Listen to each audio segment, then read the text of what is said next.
abali kusakata vibes nze DJ Senior B Darumix Wizard manyi ga mgongo yali ku kamera tukuletera ensonga zino from different angles okubanga tukwa information gyagala okumanya that's of course objetaz towera bya kusubscribinga sharinga kalinki yako kawereze munno naye abenga anyumirwanga gwe wonyumirwa so oliwaddembo kunkubirako 0704 128800 ne tukusanga wonna abanojja wonna wetuli tebotoko netambula wena kyagala okumbuuza nange nina kyenjagala okubuuza wena kyagala omubuuza mulete oba naye alina kyagala okubuuza mujje ensonga zikwajje but this time tuline Diana nzeri mumanyi naye omukyala agenda ba yeyanjula mu biti bye byonna mbenga namwongera mumanya bulungi nnyo tusanze okulaba kale DJ Senior B ogamba otya ndi bulungi obulamu bulungi amidst covid I understand naye tugenda maaso wali onyumye ku mbaga ya Kalema tebagita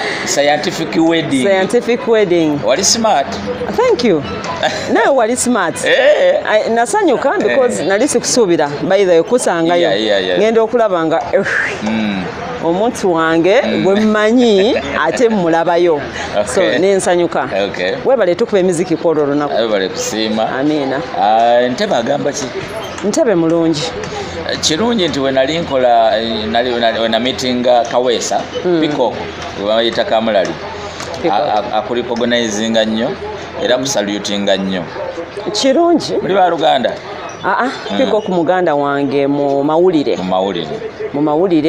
oluganda olwo ne lubikaminga strong bebamu ku basajja benyiza okugamba nti betwatandika n'abamawulire mu ntebe ne twongera oganyweza mu bantu kubanga wetwagiranga abantu amawulire tebagatwalanga kikulu naye twayimirirawo ne Peacock waliwo ne Martin Sewiira waliwo ne Kigongo Sebalamu waliwo omusajja omugwe miisinga bamuyita Kabone Siara naye nga mu kutandika omulimu gwange ogw'amawulire wano mu ntebe nakwatibwako omusajja gwe bayita Kigobero owa Bukedde dictator ye musajja yankwatako nandaga buli office nga simusasidde wadde 10 so nangamba Diana wano kuba natandika na Bukedde wano eno office yeno enekola kino mukisinga 3 nanta netandika okwetengerera mukunta nagwa mu ngalo za omusajja gwe bayita Henry Okech by then ng'akola ne Radio Simba Okech yes Henry Okech kati akola ne Ministry of Agriculture ali mu PR unit so Okech yanyamba ne Kabona those two benagwa mu ngalo ne banjigiriza story writing wano koze mistake wano tokoze mistake wano yongera mboti wano kola bwoti ne ngamba okay because ekintu kye nali nyingiramu nali nkyagala era nkyagala nayiga mangu kinange ne musomoza ne mugamba ofailinga stories okusimba mu luzungu ate amawulire gabeera ga Luganda lwaki nawe toyiga Oluganda nawe onjigiriza story writing kati nawe tereera ndi musanyufu okuba nti kaakati Okech Oluganda lwa reportinga yalujja kunze so buli muntu yeyigirako Diana Kibuuka mukyala munnamawulire ate nga musomesa Diana Kibuuka omusomesa ow'ennoni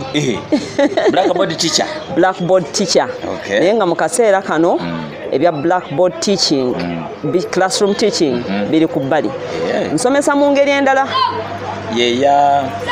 gyenyiza okugamba nti nasalawo nyingira okusomesa nkugatte wamu n'amawulire nsomeseze ddala kati classroom teaching eno eyina engeri gy'erimiting omuntu ku syllabus kati n'ongamba tambulira ku eno syllabus olumu manjagala ngiveeko oyitewo nsomesa abaana ebintu ensi nga bwetambula the reality of the world kirungi so kati saavaamu nti because nali saagala busomesa nabuyingira mbwagala but nali njagala nkole beyond classroom teaching naye nga n'amawulire gano nagwo nali ngaagala kakati Diana Kibuuka nze omu ku bantu abatatya kwogera myaka gyabwe nina emyaka 40 ate njenyumirizaamu nnyo gyawera January nga 6 ndi maama nina omwana omulenzi gwe nenyumirizaamu ennyo okumuzaako nja kumuzaako nkyakola career first ekirungi saamuzaala mu nsobi nali prepared for him. Lwaki ogamba mwenyumirizaamu? Omwana mwenyumirizaamu nnyo kubanga yanfuula maama. Si kyangu yanfuula maama, so buli bwe mulaba ngamba yes I'm a mother. So Diana Kibuuka yasomera ku St. Teresa wano. St. Teresa Wamangaawo. Abatulaba wano ku Sakata Mabisi wano tutudde eno gye bayita Children's Park. Entebbe. So tuli opposite ne St. Teresa osala busazi kubo. St. Teresa eyo wenava nengenda ku Christ the King. Taata wange yanteeka nnyo masomero g'Abakatuliki kubanga ndi mukazi Mukatuliki. Ate bwe natuuka mu secondary n'anteeka masomero g'abawala bokka. Nagenda Christ the King ekalisizo nenvaayo nengenda St. Henry's Girls Buyege. Abawala Buyege just kumpi waba oyagala oyite Bwaya osala wano ku mazzi Kasanje ng'oli Buyege. Kati gye nava nengenda Enkozi nensoma obusomesa diploma 2 years. Naye mu kumaliriza omwaka gwange ogusemba nayina kiri njagala kubeera munnamawulire. So lwaki nagenda mu busomesa nali nzijuza form zange senior 6 omusomesa omu eyansomesa Kalula Henry Kalula Edward ngamugamba njagala kukola mass communication nangamba Diana watifu batakuwe ku campus on government tata ngeta ina sente nyingi nnyo yali akola wano mu State House nga driver ku convoy ya M7. So ne mugamba nangamba kola teaching first nangamba ina choice bili agala kwera musomesa agala kwera wa mawulire naye kati omusomesa bwoba okulembeza kibwe kinaba kiganye bajja ku obusomesa ku government ne muwuliriza neteeka obusomesa first choice neteeka mass communication second byadde era bampadde busomesa ne banteeka Enkozi saakayana ne mbusoma naye nga ngamba nedda nakiri nkyetaaga. So mamaliriza omwaka gwange ogwokubiri Enkozi ne connectinga na taata wange akola ne Associated Press International Media House nangamba jangu for training nengenda for training on job training eyo namala na connectinga mbukedde because nali njagala ekyamawulire nali nkyagala. So bwentyo bwentandika omulimu gwange ogw'amawulire nakati bukedde natuuka ekiseera nenvaayo neŋŋamba kangende ku radio mpeereze Ssaabasajja Kabaka netwalayo nzekka tewali yampita nenyingira nenkonkona nembagamba nze njagala mulimu. Ona wayogedde nti taatawo yali avuga president yavuganga ku convoy ya President Museveni ekimotoka ebiseera ebyo nga petrol stations zabeeranga ntono kati kwabeerangako ekimotoka ekyamafuta kitanka kyabeeranga kya greenish. So kyekimotoka taata wange omugenzi Ssaalongo Kibuuka kyeyavuganga. Wakitegeerera ku myaka meka taatawo yali avuga convoy ya president? Bwe nali nsomera nga no ku St. Teresa nali ndooza mu P5 myaka nga 10 because taata wange yasooka n'akola mu zoo gye yava ng'olwo ndi mu 6 years 7 bwe mpeza 10 years awo nashiftinga najja mu State House eno etuli wano waggulu kati nga manya akola mu State House naye nalwawo okumanya kiki yali akolayo. Kakati ntandika okutegeera kiki yali akolayo nga ndaba ekimotoka kyajjange waka nekisimbe ekyamafuta ng'olumu bapakinga mami apakinga engoye ze bagenda ku safari nga tuyinza okumala like about a month 2 months nga tetuli naye kati okuwongera okumanya ekimotoka ekyo mabega nga kiriko fuel tanka era nga bagamba taata wabamaana avuga fuel tanka kati nikwe kumanya tatange yali akola mu State House. Tatange yava mu State House nga ntuuse mu senior 3 na retiringa yaretiringa bulungi. Yes, yaretiringa bulungi mu mirembe akasala ke ne bakamuwa era tetutoma. Teweegombako okuba nti taata yali akola mu State House maybe nawe chasing a dream? Ekyokukola mu State House nyinza okugamba nti oba nyinza okuba nkolayo indirectly kubanga amawulire gonna agagenda ku CBS Emanduso nga president atuzizza alina abagenyi mu State House alina press conferences Diana Kibuuka nze akavaringa State House Entebbe era abantu basinga kumumanyira bwe nayo kya President Museveni ekibuuzo kyali kikwatagana ebiseera ebyo mukitta bakazi ng'agamba nnyo abantu your pigs. So kyannumanga n'abantu abalala abaagala ebisolo nga kinnuma. So kwolwo bwe nafuna chance bagamba abamawulire abalina ebibuuzo neŋŋamba okay, this is my chance nempanika omukono. Nalimu omukazi omu ku bamawulire bonna 10 nali 9 baali basajja, nze yali ow'10. Bwe natuuka ne mwene yanjulira ne mugamba president nga sinakubuuza kibuuzo kyange, mbadde nsaba lwaki abantu bano abatta abantu obayita embizzi, bayita ekirala. Embizzi ozikozesa mu operation with creation. Yes. Embizzi nva z'abantu. Yes. Embizzi abantu bazaagala nnyo. Yes. Ke kasolo akakyasinza okuliibwa internationally. Hey. So buli bw'okayita ekivumo okosa abakayinako omukwano. Ye t-shirt eno, we fight for pigs' rights. So kakati president yaseka, naseka n'okuseka, nandamu nambuza gwani. Kati abantu abasinga bamanyira nti kumbe omuntu ono abeera nnyo ne mu State House. So nsuubira nkola indirectly. However, chance bwejja nga I'm supposed to work in State House. Yes. I take it up. Okay. I take it up because State House is not for a political party. Okay. State House ya Uganda. Buli muntu asobola okukola mu State House. Malimanyi State House ya NRM. Anedda. State House ya buli munna Uganda. Buli munna Uganda because esente katugambe ezigirabirira. Ziva mu nsawo yaffe abayiwa omusolo. Teri sente erabirira State House eva mu nsawo ya NRM. Lwaki mwe bannamawulire mu kikubo okuba nti omuntu w'opposition wagenda mu State House abaziza musango? Nze sitera nnyo kitunuulira ng'omuntu azizza omusango kubanga buli muntu wadde ogenda mu State House gali maka ga bannayuganda.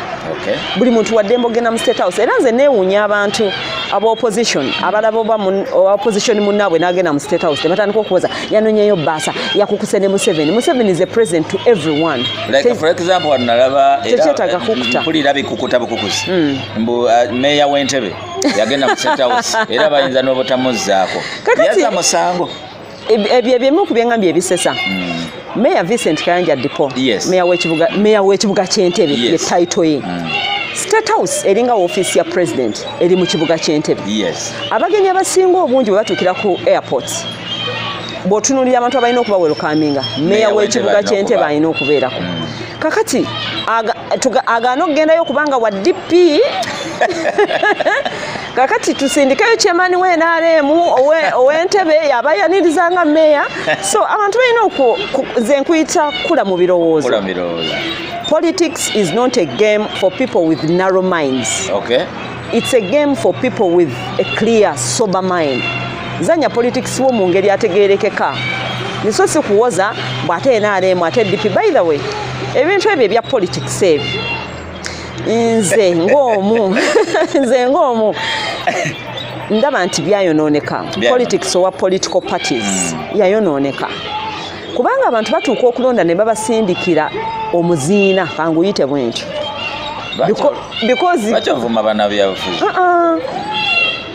bannabyabufuzi abasinga obungi awulise bakiboggwe babulamu kwegamba abantu bajja mu politics si kuweereza mulimu pride bampiteko kansala bampiteko honorable bampiteko bitiibwa naye nga bw'omugamba nti nno buweereza ki bw'okoze mu bantu zero tebuliiwo akati oli n'alonda omuntu mu political party ye olw'okuba nti wa DP naye nga mu butuufu omuntu gw'abaleetedde gasiya omuntu n'alonda omuntu nti because we NRM naye ng'omuntu gwe baleese tategeerekeka.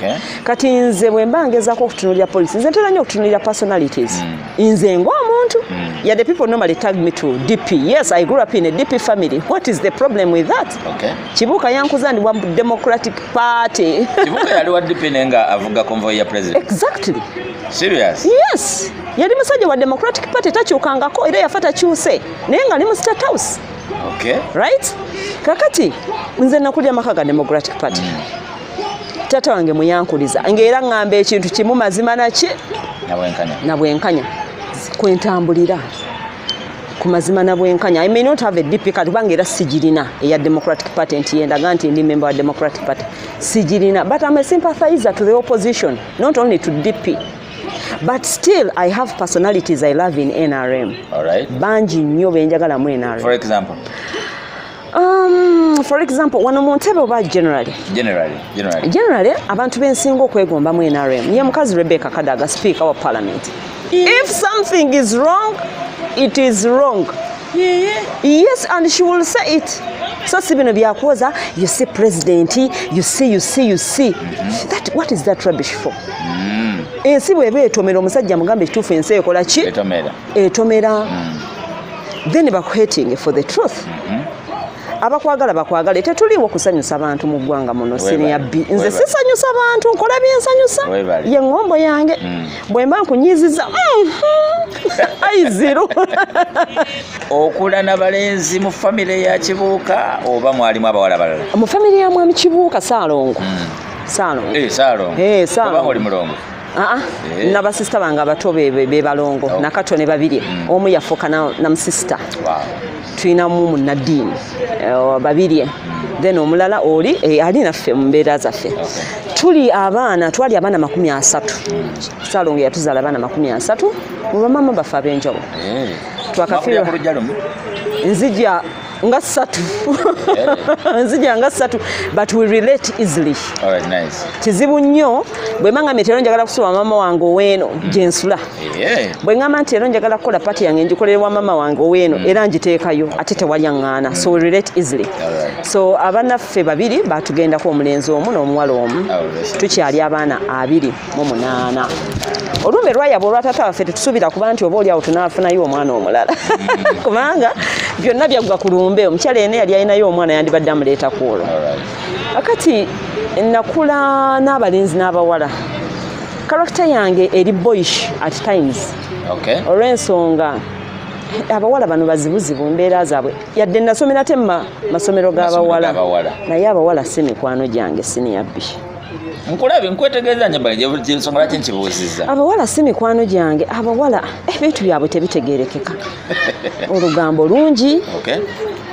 They waste a lot of time. Mu bintu byendaba nga tebijja kunkolera. Kati abalenzi bano bali fast mu bintu byabwe.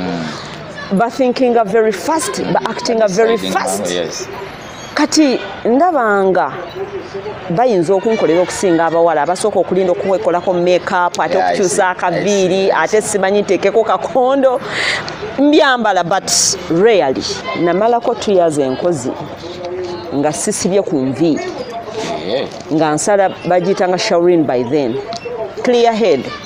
Lecturer omunampita n'angamba, Dana, come here. Are you a boy or a girl? Nemugamba I'm a girl. Why don't you make your hair grow? Women are not supposed to be like that. Nemugamba mwami kavuma yafa. Nze ndeka, that's my character. Ndeka, that's me. And I had a boyfriend even. Serious? Mu character yange eyo. I had a boyfriend. Yes, he loved me the way I was.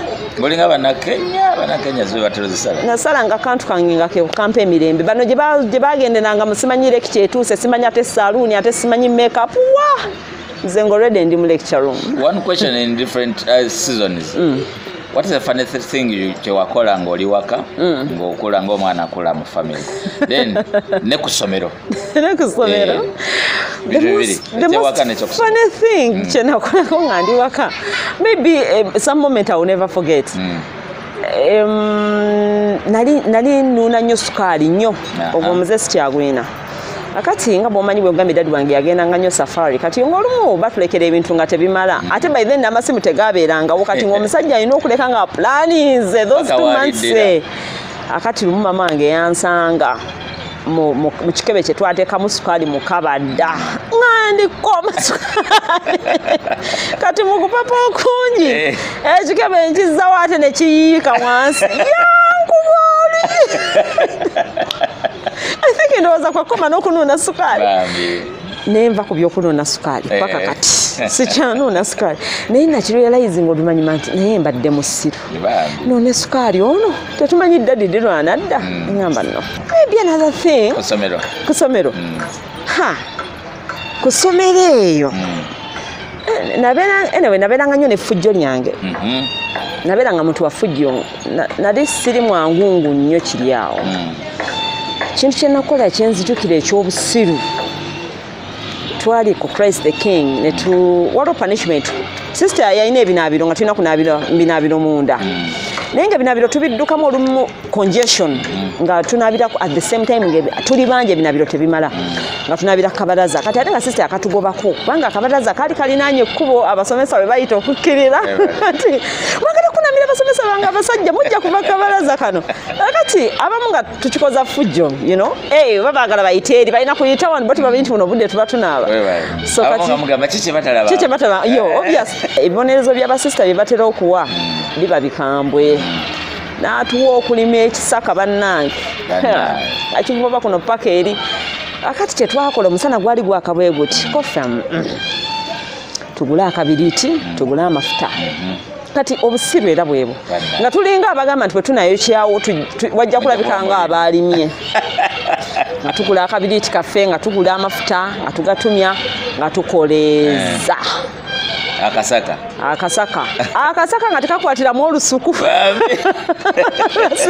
ng'ate tutandika okunoonya amazzi gwe gali ku faamu natya twatya mu butuufu sister yatusaspendingako netuddako ewaka kyekintu kyebusube naye bweluvannyuma neŋŋamba kale mazima ga Katonda kati akasaka kano bwe twakoleza omuliro ddala twali tukoleza nti tulima oba so kyekintu kyekyobusulu kye nasinga okukola ku ssomero tudde wali oyingira CBS tebalanga bwe nava ku Bukedde obvious waliwo ebyannyiizaamu neŋŋamba no way I'm not meant to be here ne banyigiriza ebyo ebintu nenzira ewaka nentula for 2 weeks mamange n'ayomba kakati otudde wano kati ogenda kukola kyogenda kutula wano ogenda kukola biki lwaki ova ku mulimu wootyo ne mugamba ngumaze nnyabo ne mugamba nina ebbaluwa yange ey'obusomesa ngenda kunoonya essomero enneesiguza nnyo mbeera njagala nnyo senga bino bigaana I have a fallback akati bali awo neŋŋamba batandise CBS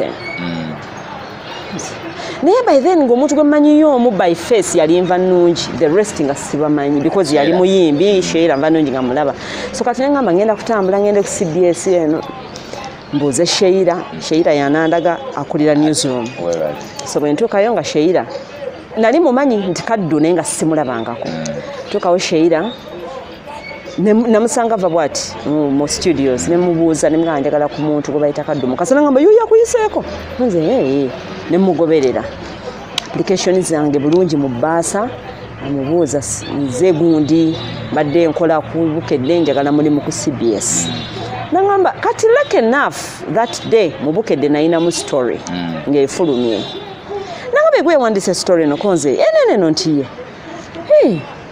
oli willing okola naffe nti naye tetugenda kukusasula okumala emyezi 3 nze I'm very okay with that probation nemugamba I'm very okay with that nayita mwami ndi walana nangamba ono agenda kutandika tukolera entebe muwe namba z'essimu muwe emails muwe buli kimu muyise mu process that's how I got a job at CBS tunyonyolemu katono osanze nva nnungi ya reacting atya celeb by then famous by then goli stranger jali nva nnungi yali famous nakati akyali teyampisa bubi n'akatono she was a down to earth woman yakusivinga bulungi nnyo bulungi yali afuluma nemugamba nsibe tano nnyabo n'ayimirira nemubuza eddakiika zange bulungi nangamba nedda yonakuyiseeko wano naye bali meeting genda konkona teyayina kunneewulirako kwe yakola so I would say she was my gateway to CBS yadde takimanyi naye abakugaana kundaga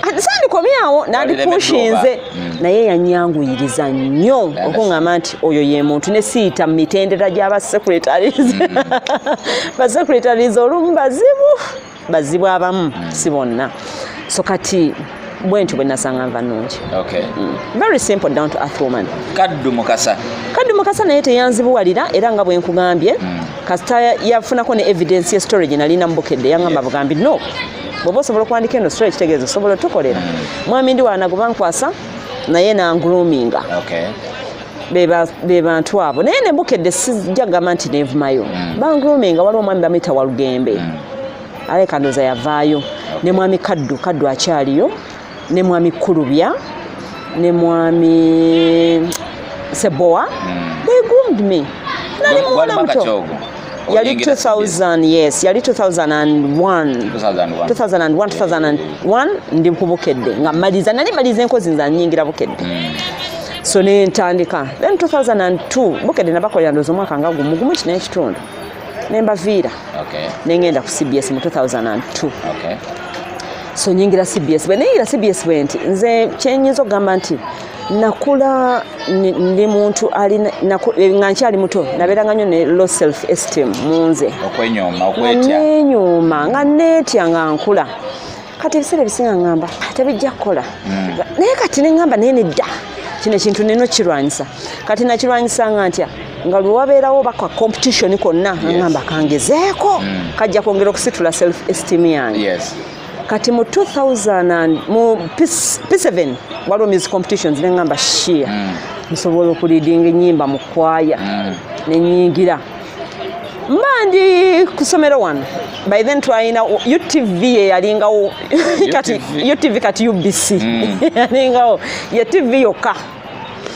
mbanzire wakanga mami ngamba dana bakulaze ku UTV yegwa bade music star wolunaku wa Saturday ne mugambe ki nangambe no jemage nene ku Bat Valley by then badi bajita Theatre Excelesia nangamba bakulaze competition jemage na ku Theatre Excelesia Central yakuba obusomero bwonna wano bu Lake Vic bonna ne tubuka sukeri bano bakafero mu Lake Vic zaabwe so Central nekiikirira Ntebe Municipality Music Competitions kati tetwakola bulungi naye I was the best solist that year in 1992 solist traditional solist kakati ne bandaga tuwa certificate babesere baberanga ku ki ne bandaga ku UTV nga music star baina program nga bajita music star so I was the music star for that Saturday for that week ngamba okay naye kale kulo nali muto nnyo sakifaako bwenyingira CBS tuli wano mu Ntebe tukola amawulire baleeta competitions eza Queen of Lake Victoria tuli ku street awo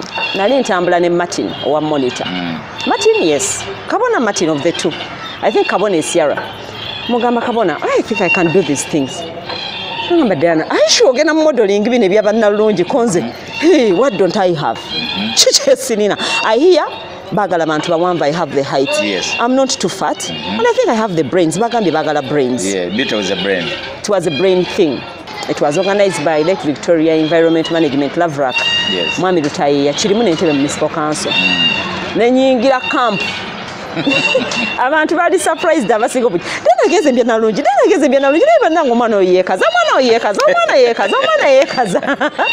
so when ayingira mu camp we trained n'abana Kenya n'aba Tanzania so toto yali abantu 30 mu training nasanyukira nnyo CBS News Department yampa Honorable Kabuusi yankavaring by then nga naye akola Kalangala so bakavaring omuntu waabwe ne mu camp yonna nga bandiko neŋŋamba okay ne ku Rio Day kakati mwalimu abawala nga balungi abawala nga babalagavu bagamba tebaagala mu bano ba campusers bano banvudde simanyi ndi mu VAC bani mu aba professionals so mwatwaina mba nurses twaina mba teachers twaina mba psychiatrists ba bankers kintu kyali kyaba professionals kati nganda ba kintu ky'abantu bakulu tetugenda kubeerawo nnyo mu bintu bya kusika mugwa n'enkiyingira by then ba Kenny Luchamuzi be bali ba judge nga nema yakatandikawo ebiseera byo nema eri strong environmental issues ziri hot Lake Victoria ekutta akati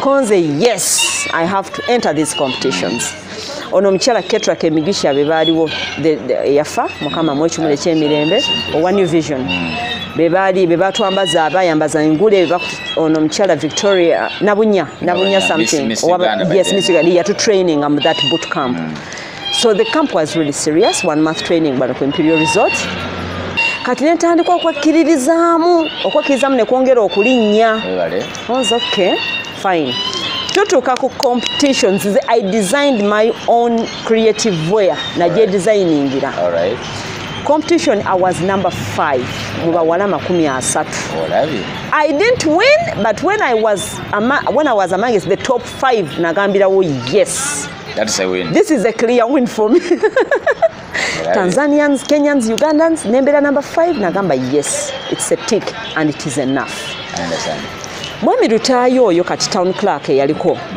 yagamba you've entered these competitions but you can never be the same again in your life. Ekigambo ekyo kibeera kinvugira mu matu. Every time mwemberawo ne ngamba enter these competitions zirina okuba nga zirina kye zannyongerako. I must not be the same in this world. Thank you. So ntandika okukyesingirawo mpola jane yange oba ey'okwagala environment more. Naye era still nekitanyingira nnyo still. Ngamba okay. So nentambula akati bwentyo wenze ntambula okwongera okukakkanya low self-esteem munze. I've entered quite a number of competitions. Mu mawulire. I have won 3 awards. Waliwo gye nawinninga wano mu ntebe eya red carpet eyasookera ddala bagiwanze. Ne abakyala ne bategeka Uganda Women Media Association umwa netegeka competitions eza 2016-2017. I submitted story yange yali ya war in Africa, the story gye nakola. Mbandi awo nga bangamba Diana, you one of the winners, make sure you attend Hotel Africana. Ne ngamba kiki kino. Ngenda okutuuka nga my award is there. I said, I'm with guys like Solomon Seranja Konze. Okay, be at your TV, I'm in radio. Last year, 2019, they batekayo competitions, National Population Awards. Ezo za Uganda, za government ya Uganda. Bageza kukola assessments, population n'abantu and different jobs. So, I entered last week. Nali sikifuddeko. Then a colleague of mine she start tukola naye nangamba Diana, are you sure you've not participated in these things? Nangamba Diana, come on. No, she had also participated. Namugamba nakabira bagwabi mpata ngamba tuzayo weekend mu submit. I sat down. I went through all the stories I had made, then selecting very fast. I submitted. Man, in fact, ngambijjeko n'omutima nali ku zoo. Today I received a call. Nangamba nkubidde kuva ku national population biki. Diana, I think your story has won. Mugamba, get serious because you sound very unserious. Yayogera nga aseka nyonyonyo. Nangamba, yes, but don't tell anyone until the last day. Sijja kulimba nagenda ku twali ku Sheraton. Naye nagenda sibikkiriza mu mutima gwange nangamba maybe they just want me to attend the function like a participant. Ngenda okutuuka wali. Nga I had won. When I won award ya government eyo nze njitwalanga award ya government. Nina nnyo challenge mbantu abamu batera like I told you brand me DP and then a DP toyagala government. So I used that award to challenge them. Nasoka nemba challenging a story ya Museveni. Nemba gamba look here, the person you're calling a DP, I'm doing Museveni stories very well. Yes. You know? So what? When I'm doing my professional work and go amawulire, I drop the other silly things. Yes. I have to be balanced, I have to be professional. Yes. Mu 2000 and 2002, 2000 I think 5 too. Nali ku convoy yali covering Museveni from Soroti. Ba selecting amanya gonna go covering campaign za Museveni. My name yeah selecting. Nenta in fact ku convoy yenzukira nali kwa mukazi owa mawulire. Nali never know simanyi asa kintu waliwo gaiba nabali ku NBS katamamba bafuula ba editors. Twali naye nga ndiko mukazi but walampe ebirole by'amagye to speed akalulu kabera ka speed but walaba abantu nyanga bwe bati naye ono Diana nze bwembe na mu field don't tell me mbu simanyi Diana mukazi tagenda kuwalampa kino ekirole bwe kuba kuwalampa kirole nkiwalampa bwe kuba kuyita ku mazzi mpitako kasitambalamu bwenti nga my life is not at risk anyway. I go for that story. All right. So kati yenze. All right. Yenze. So kati awadi wenda different ngamba, let me challenge these guys here. Katulaba ne government yensi me, then who are you to say Diana is DP? Thank you. Sure. This is my profession, I'm doing my work. Yes. Akati era bambi banyiza. amamu bemanyiiza nze muntu asobola okunyiiza siniya B nenkunyiiza n'okoowa bukobeze nensigala nga nseka nga bwe nagambye enkola binsanyusa. If you feel you're not interested in what I do, go and hang. Tewera bito kusubscribinga sharing akalinki ako obenga owerezaako muno naye alabe. Of course nga bonyumirwa bangi bali bagala kunyumirwa ensonga bweziti. Gwe obanga oli mukyala ng'obadde oli eyo ng'olimu okwenyoma okwetya. I think kino kikuwa ekyokuyiga nti otula funanga kaddawo n'otulako ne munnowo ow'omundu oyo ne mwogerezaganya owulire kyagamba. Ezo oyinza okuba gwolina gyagala ogenda nga munnowo oli omundu akusika akulemezaawo obanga akupushinga naye nga gwe okungulu okalubye mukkaanye. Kirungi nnyo. Lwaki okyuzinga okuba munnamawulire obulamu bwo bwonna? Kubanga nkyagala. By the way, jane neyokubeera munnamawulire nagikyesinga kuva mu senior 2 nga ndyekaliisizo n'okubeera omusomesa. Nyinza okuba ndowooza oba mbuzaayo ekintu kimu naye ennaku zino ntandise okirowoozaamu emirundi ebiri. Mu bulamu bwange neegomba ebintu biringa bina. Neegomba okubeera ow'amawulire, neegomba okubeera omusomesa, neegomba okubeera boyita author abawandiisi abawandiisi ne ba orators ndowooza almost bakola omulimu gwe gumu bano aboogezi inspirational speakers. N'ekisembayo ndowooza oba munnabyabufuzi naye bwe ntunuulira kati ebyobufuzi engeri gye bitambulamu okwegomba okubeera munnabyabufuzi ntandise okwithdrawinga. Tebiri fair. Tebiri fair. There is a lot of byempulira gye saagala gendayo. Naye nga nali nkyagala. Senior 2 by then twali ku parade ku assembly. Christ the King waliwo omusajja yajja ono Pinto Rakai MP najja. Banga by then amasomero ennaku zino gakyuse batuleeteranga ba inspirational speakers by then. Abasajja ne bazzaamu abaana amaanyi twabeeranga ne ba careers mistress masomero omwana n'afuna direction entuufu. Naye ennaku zino amasomero gawalabula kimu SST science math biology omwana tafunye career guidance n'omuzadde we gyali ewaka ali mu kupaalamu obwino biki takisi talina budde bugaidinga mwana. So kati ffe biseera bye twasomeranga nga you get a guidance from your parent babeeranga n'obudde ne ba careers mistress oba master ku masomero nakugamba yagala kubeera kine mutuula ne careers master wo n'akunnyonnyola. Kati I think it was amasomero gatuyambe gatandika okuzza abaana bafune direction. Omwana kati omusanga mu senior 6 n'omubuuza oyagala kubeera ki nga tamanyi akyasoma muwawa akyayogera biro ebintu bya P1 yakubeera driver njagala kubeera pilot twavaayo munjagala okubeera doctor pilot twavaayo. Kakati omusajja Opinto bwe yayogera ku assembly nawuliriza omusajja yeesoma. Simanya was a journalist, simanya mu an orator, simanya mu politician, simanya mu teacher. Ngamba profile ngamba nentandika concentrating ku literature in English si mu Luganda.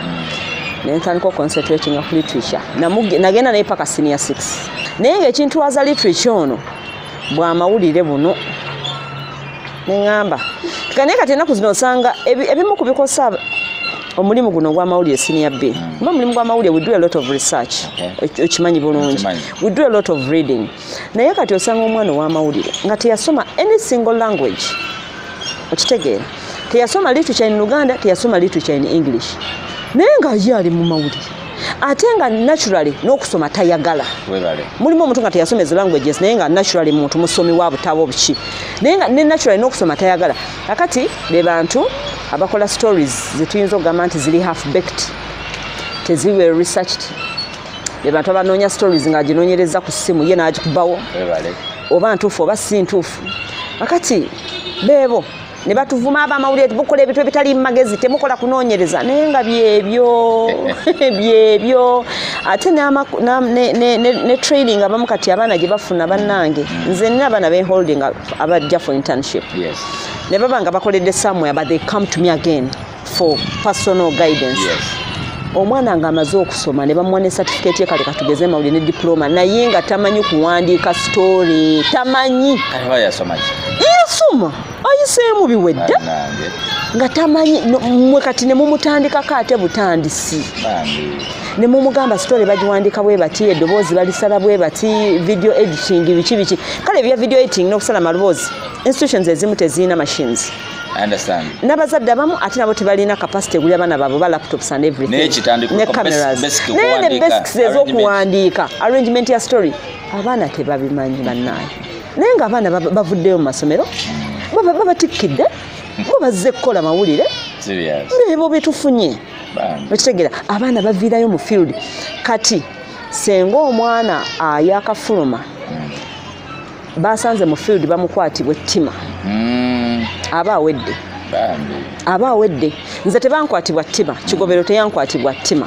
yanjigiriza nga simusasudde wadde ekikulu yadde not even this payment ye batera okugamba mbu simanyi abakazi omusajja bw'asanga omukazi mufinzi amukozesa never kigobero never did that to me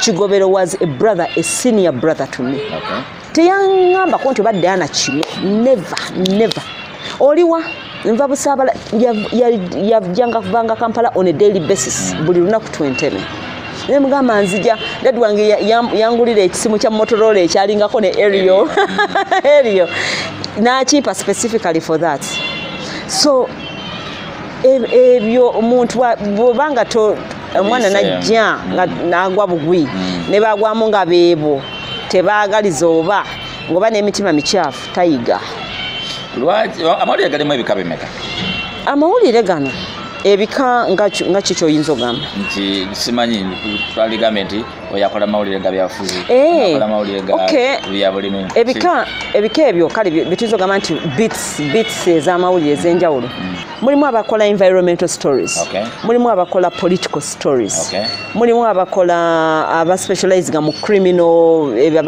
that investigative kind of mulimu abakola health stories nga ye bit yabwe mulimu abakola human rights stories nyingi nnyo kati Kibuuka Diana omejalinga wa Kibuuka Diana njagala nnyo ebintu bya environment naye natandikira nnyo okusinga mu human rights stories era sizivangamu naye human rights stories zange zisinziira kwani bwe ziba zikwata ku w'amawulire nja kuvaayo nga balina eddembe ly'owamawulire gwe banyigiriza I can never sit back lwaki tukola sitole z'abantu bonna buli muntu eddembe liryetaagibwa owaayi buli muntu alina amulwanirira siniya biffe bani abatulwanirira ng'abantu batono leka naffe tweyogerereko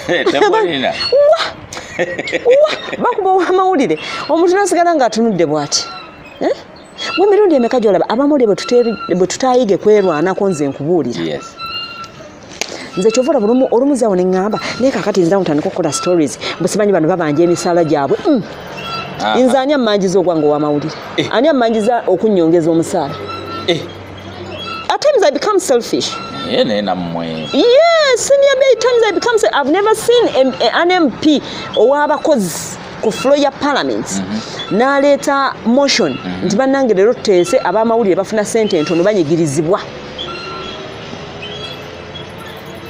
They will always talk of teachers, doctors, simanyi ba police bafune sente nono, simanyi abamaje babongere sente, simanyi state house sente zibaba wantono.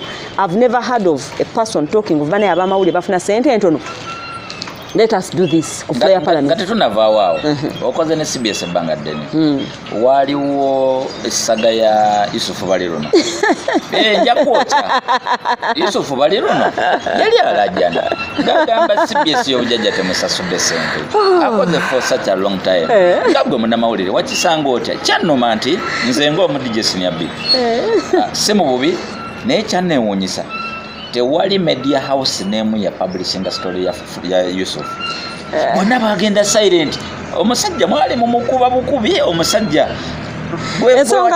Senior B, ensonga ya Yusuf, I wouldn't love to talk about it. Wange mu court, that is one. Two, bali bakama banki. I know they are handling issues za mwanyina ze Baliruno in a more professional way. But I think one thing Baliruno should be proud of is akoze ko ne media house etegerekeka. Yes. Let me tell you, the kankubulire sigama nti Yusuf. Is it about having the profile nga tolina moyadde? Kati kankubulire Senior B. Amawulire gano nawe nze nawe gwoge tulimu. Esente zago ntono, that is the reality. If you came in media to get rich, get out now. You will not. Owamawulire ali eyo. Eyajja okunoonya sente mawulire. Fuluma kati. temuli sente. Amawulire service. It is a service, it is a calling. All right. Amawulire, it is a talent. Nice. If you don't have a talent with journalism, mass communication, it's creativity beyond what the editor gives you. If you're not creative, quit. But you see what you're doing, senior. You're already being creative. Okay. Bameka batan say online, sakata things. I don't know. Tatuno kabo bakyalowoleza kantule mu newsroom editor nsindike mu field ndete story njitekewo editor bwatansindika mu field ngantula awo twava woda I'm the boss yes I work for CBS but I'm a boss to myself. I understand. I own the stories. All right. Editor bwamba simwadde story tajja kugifuna kituufu bwaba wakuntuma yes ntuma but 75% nze boss wange oli waddembe okuleta story ngradde tebagikutumye. Yes, era nze stories zange zonna zensinga okukola zonna ezisinga obungi I would say 95% are my own stories. Editor ngamba lumna lumu Dana tukolere story here Dana go here era mwandagira sigana. So kitegeeza kintu olina okubeera n'omuntu oguli sharp ears to the ground 24/7 ate nze nakowa buno obuwulire buno simanyi minisita aguddewo eddwaliro simanyi minisita aguddewo simanyi toyi simanyi balonkinze oluguudo because everybody is going to run that ka story. Akati nze kyenkola ngandeka Museveni ngagulawo grade B buli muntu ng'akola Museveni aguddewo ki grade B nganzirayo mu budde bwange obw'eddembe nganfuna details za grade B. Ndwadde kize basinga okujjanjaba bajjanjaba abantu bakikaki abakazi bazaala bameka olunaku okufa kwenkanawa I do my detailed stories mugo okumpi n'ewala I'm okay. Kakati mweje mukoledde bino simanyi bya Museveni aguddewo headline bagalaga trending headline ne baji owninga tuyina ekizibu kya social media. Likes following you cannot bring a new story now air hard news mu newsroom yo mbundese gulire pia it's already and bagitadde ku social media Facebook abaana abakuli bali very fast kakati gwolese eki olese eki bwetwogerera wano press conference zizo kuba zitudde oba police etuza press conference omwana ali ku online akantu kali live. By the time you take the story back to CBS newsroom, abe twabiwulidde dda tubadde tumanya aleeta y'ekipya kati awo wetuli you either ogenda ku online n'okuba ekintu kyogwenga omuntu oba obwongo bwo buyiye beyond the hard news story. Kyovola abantu nga Basserwanja they have gone in for investigative stories, serious investigative stories. Be hard news tebikyatunda. Very serious man. Tebikyatunda. Nze era abaana bonna bengezaako okureceivinga kati mikono gyange mbagamba quit hard news stories. Social media tuli bubi. Create your own thing and go with that. Look at this Agnes Nandutu with parliamentary something. The woman is trending. Very creative. Parliament yomuntu wa bulijjo something like that. Byebyo sinya bije tulaga bino byolimu kati sakata vibes byebyo. Tuve mu bino Museveni yalonkinze eddwaliro bagudde wessome. Okyusinga okugenda ku environmental ogisotya? Environmental journalism. Yes.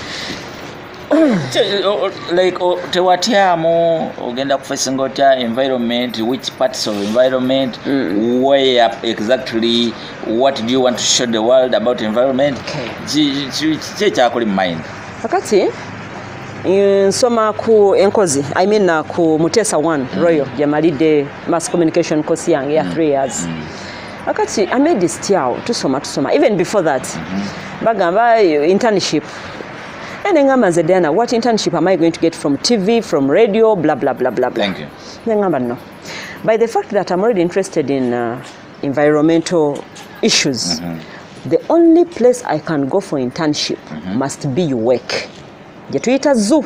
Uganda Wildlife Education Center. Abane bangamba, "Nenda nti UWEC ogenda ku internship." Tewali yadde ka radio. Te nembabuuza tewali yo PR unit.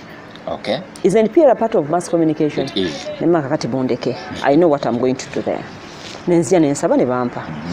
Tukola internship za mirundi ebiri. Second internship, first internship, ne bajja ne ban supervising. supervisor ngamba, why did you choose this place? Era nga naye yeewunya ne mugamba, hey, I chose. Era nze waka wange asinga omungi wa internship gwe nakola yali ku social media. I profiled animals on social media. I profiled environment stories. I did the short videos. I'm like, hey, okay. This is something good. Second internship. Nembabuuza, is it okay when I go back to work? And yes. I came back. Internship, tell him radio. Tell him TV. Nti batakuwa internship ku TV oba ku radio. Nti tebigenda kutambula mugende mu bitongole. They need PR guys. Okay. They need abaana babeera ku camera ng'omwami ono ankwata wano. Manyiga mugongo. They need abaana babeera mu graphics designing. Mugende gye bamukolera internship. Kubanga ekisooka weezimba. Thank you. Gunotandika okuzimba ekintu ekyo. I know omwami ono ali ku camera. Ali more than, I would think, more than any other journalist out there. Omanyi payment zaabwe. Ali more than any other journalist agenda n'aleeta ka hard news story ke.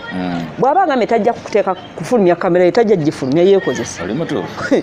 Kakati bw'aba agambe nti oyagala kamera ye sasula. Kituufu. Sasula. So ye boss we. I think bavenyo byokoza internship batampa ku Bokedde, batampa ku CBS, batampa simanyi Sapienza, batampa simanyi oba ku Simbo, oba ku Dembe radio sigenda kukola. Oba bibongera ku profile obonoonya mulimu. Intani nagikolera ku Dembe FM, nagikolera ku CBS. Anti esiganye olumu babeera babookinga being retained. Yes. Naye gwe oyagala ba retaining, how good have you been? Ogenda bagatta coach. Thank you. Okitegeera. Abaana bana bagenda for internship. Bw'omanyi nti ogenze mu internship yo. Ogenzeyo ne kakosa aka graphics. So the baba nonya graphics design or studio. You're already there. Okay. Oinamu some extra jogenze konti you can voice, you have a good voice, you have oba bino byakoza mugenda kunonda Museveni ya launchinze eddwaliro, you're also going to continue the same trend. Together, create your own thing. So kati dala agenda mu environmental journalism bwatyo. Natandika kibuilding amabega even before okugamba nti internship. Ngandaba it is a field that is a bit neglected by most of the journalists. Okay. Basinga obungi baddukira mu police, criminal cases, court, politics, health stories, education stories. Kakati nengamba, how many environmental journalists do we have? Mbamanya abamu mwe bali, but not so many. Mulimu a group gyentera okulaba etera okukola ngamba issues. Like the likes of Eric, era naye tulina yo ku work. The likes of Julius, naye ayina muko some test. Nengamba fine, let me go there. What's wrong with environment? Obutonde. Obutonde mu Uganda. Obutonde. Oba ku Lake Victoria. Obutonde buno. Nze neewuunya engeri emintu gye bitambulamu. Much as government egezaako okugamba obutonde buno, nsendaba President Museveni yavudde one of recent n'agamba nti agoba abantu bonna abali ku mbalama z'ennyanja, agoba n'abantu bonna abali mu swamp. Naye weebuuze ani yabateekayo? Sebo President Museveni. Ani yabateekayo? President Museveni. Ekitongole kyo ekya NEMA. Ekitongole kyo ekya National Forestry Authority. Ne local governments zino mwetuwangaalira zi authorizing abantu abo okwesenza mu bifo ebyo. Okakasa. Tanenye balala. Gavumenti yo yennyini yenenye yokka, mwenenye mwekka. Omuntu okugenda okuzimba ku lubalama abafunye authority. Bafuna certificates from NEMA. Serious. Kati unfortunately abamu tebazifuna. Beesenzayo buki? Bwesenza. I would give an example. Wano ku lubalama lw'Entebbe wano. Yes. Beaches zino ziraba ezaffe zonna Anderita stretch. Naddala eno kuside ya Anderita.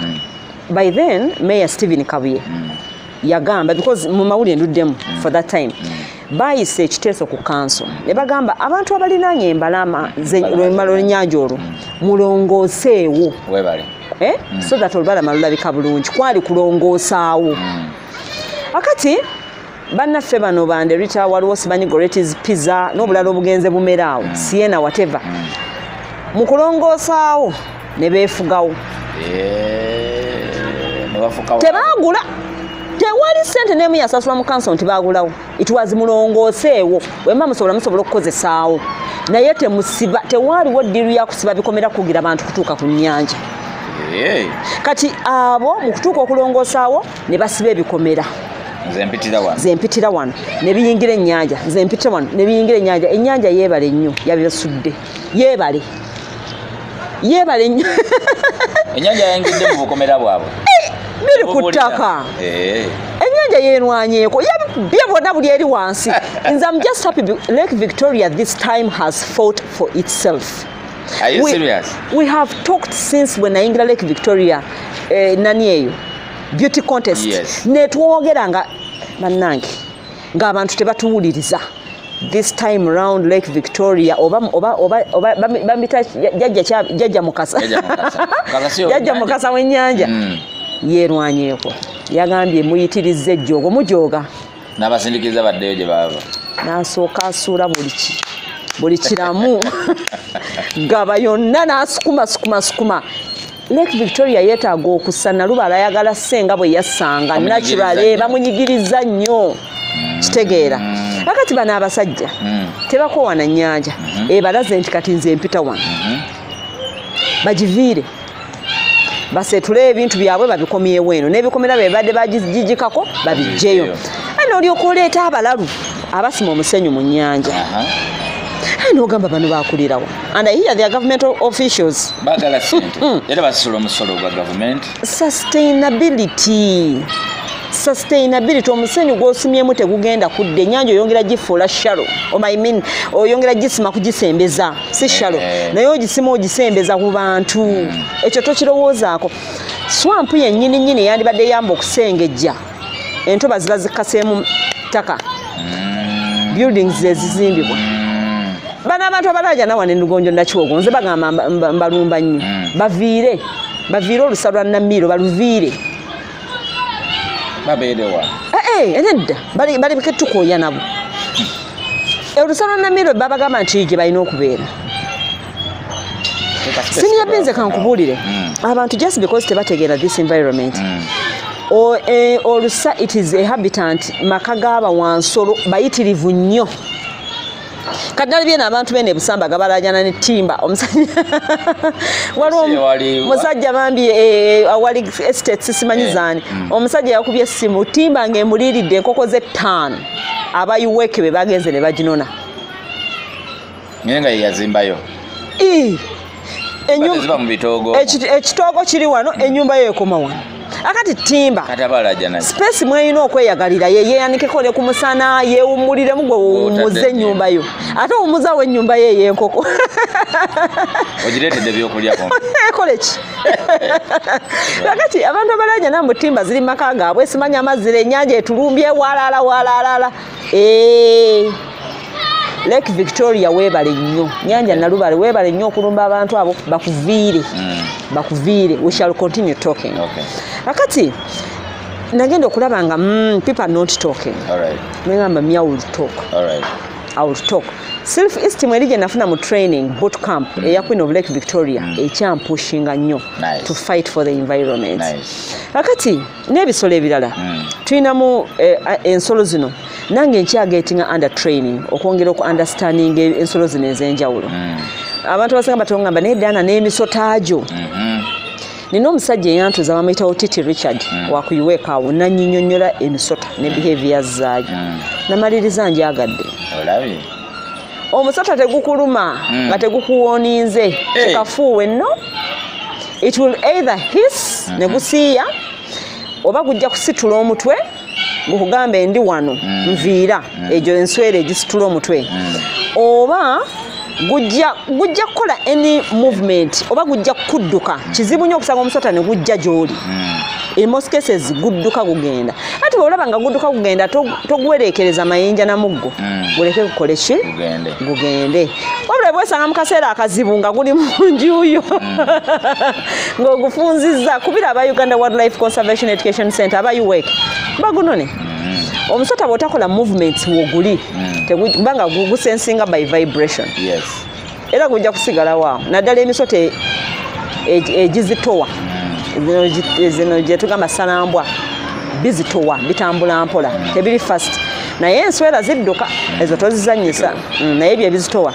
So basically love yange etandikirawo mpola naye ate toweerabira nti tatange yakolako muzzu ndowooza akantu kali kabeerangamu naye nga sinnakazuula kyekiri kyewagambye wulirizanga nnyo omuntu ow'omunda kale kakabeerangamu naye nga sikawanga budde butuula kalowooza kubanga tatange bwe yakoleranga mu zoo yasulanga ku geological wabeerangayo amaka abakola ku zoo katwayitangamu bwe tuti zoo ne tuyita mu zoo ne tugenda olwo nga tugenda ebugonga ku kyaki ne tugwa mu kakeeka ne tugenda ebugonga ku kyaki okusaba then ne tuyitamu akati ensolo gye nayagalanga ennyo mu zoo era nga yensinga okumpisangamu yabeeranga Zaakayo eyafa era abantu abamu bampita namwandu wa Zaakayo naziika Zaakayo n'omutima gumu nasula ku lumbe lwa Zaakayo navaako sanga 7 ogwekyo twalukumaawo ku zoo Entebbe nenziika Zaakayo ne twabya olumbe lwa Zaakayo ku zoo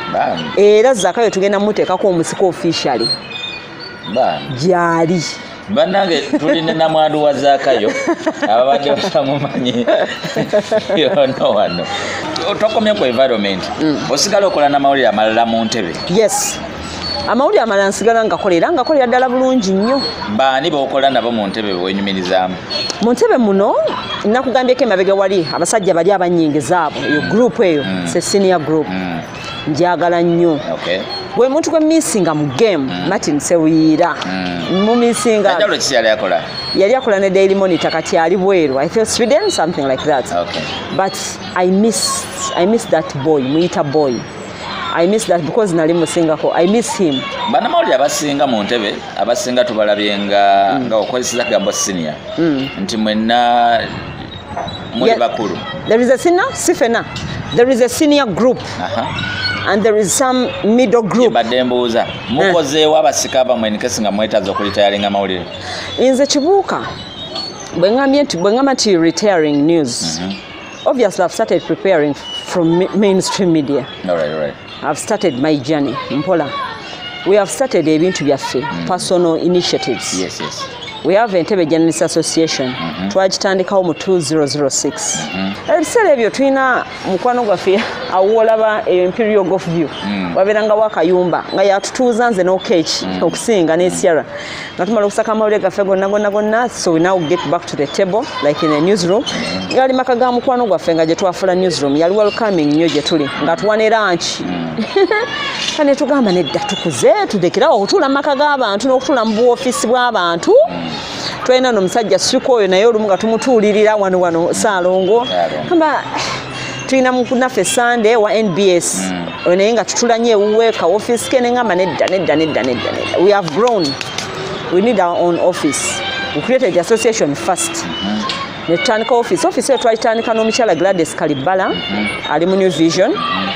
Ne omukyala omulala akola kati wano mu ddwaliro yali akola ku Sapienza ne Kigongo Sebalamu ne Peacock ne Martin. I think ndowooza n'Okech. Ebyasooka ne bigaana okutambula yali wansi awo office neyiika just payments nga hardships in payments of the office. Neyiika nga tulina computer FM Busuulu yakolanga mu WBS yagitutonera n'agituwa. Akati ne tugamba no, we can still make it. Nga Julius abeerayo madana kano ka office tekatujjaamu naawe kaluumu tetulina bwe tusiza kiduuka biki. Ne mugamba banaye sente tetulina, what are we going to do? Mwana kigogamba genda okuwasa n'angamba nze nja kuzinoonya. Ne mugamba Julius oli musajja abasajja mumanye ng'ejja mutetenkanya. Okay, mutetenkanya whatever gye munatetenkanya nze ne Eve naffe tujja kuleeta essente yaffe ey'ekikazi. So nendeka Julius Luwemba wa New Vision ne Henry Luwemba. Julius Luwemba ne Henry Lubuulu amanya gabe gantabula. Ne batetenkanya nga abasajja. But obviously buli step gye bakolanga nga tufuna updates ne Kigongo ne Peacock nga tubeera tufuna updates. Later Peacock yatuuka becoming too busy with n'ebintu bye birala. Nga time gye tumeetinga naye ntono. So ne tutandika office kubayita. Indeed, I'm proud of that office. Kati etuweesa ekitiibwa tugamba office ya ejja.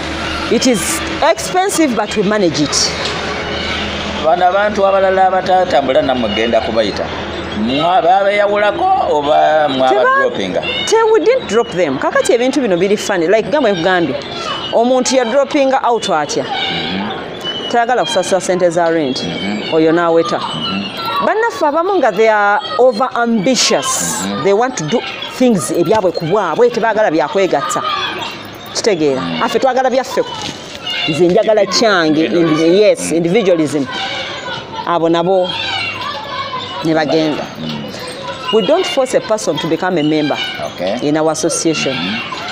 Bojja nga tukuwa constitution nga tukuwa amateeka agatufuga bw'owulira nga gakujamu you sign our constitution, you pay for the membership, you become part of us, period. In fact, not every member mu association ya fasasula rent eya office nedda twakikola bwe tutyo lwa nsonga twakoowa okubanja abantu rent kubanga twagenda okulaba rent eringa etwawula abantu tebaagala kusasula neŋŋamba Julius tusobola okukamirika for the rest we are seniors katukamirike but we need a working condition nabo so mu office yaffe ogenda kusangamu buli muntu atuddemu oba member oba si member oba avudde ludda wakasita oba wamawulire you enter. Kiki wenyumiriza mu ntebe nga munnamawulire?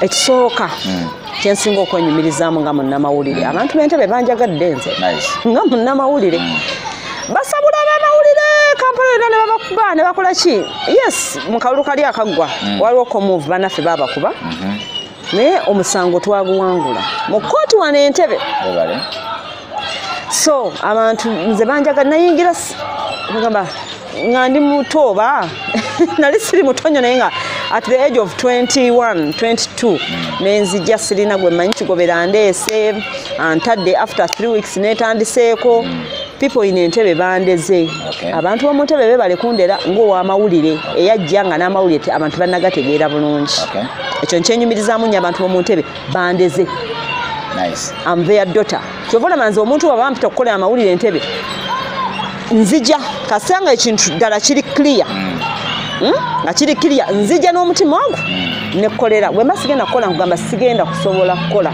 I'm a bit principled abantu abamu kye batayagala bwe mba sigenda kukola mba sigenda kukolera nze sigulwa you cannot bribe me mbusimanyi dana kwaddeyo kana kase no I'm not worthy any coin. When I'm going to do for you some work, I will do it. All right. Bamba sigenda jikola, bamba sigenda jikola. Kati awabama akakazaako.